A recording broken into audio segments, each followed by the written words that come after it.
Yan po ang ating bawang at saka hotdog at pork. Tetay lang. Ating rice.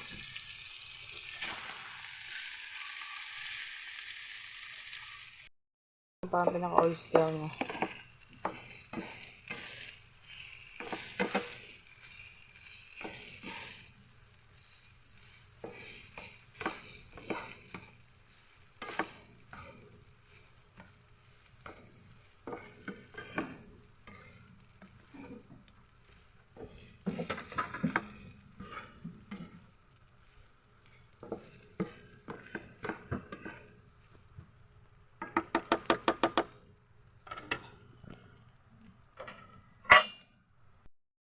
Good morning mga mi. Magluto po muna tayo ng breakfast bago pumasok ang aking jowa at ang aking anak.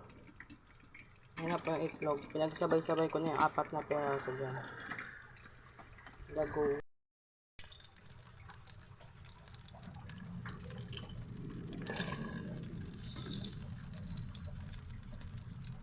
Yan na.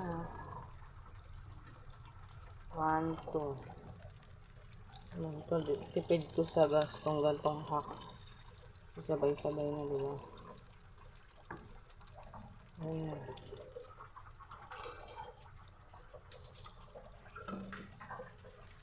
Ayan, ito na lang.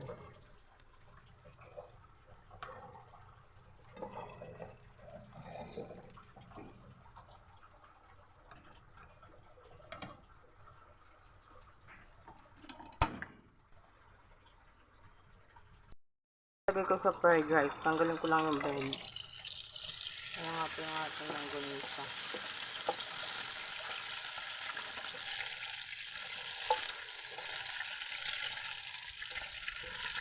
Ito po ang ating breakfast.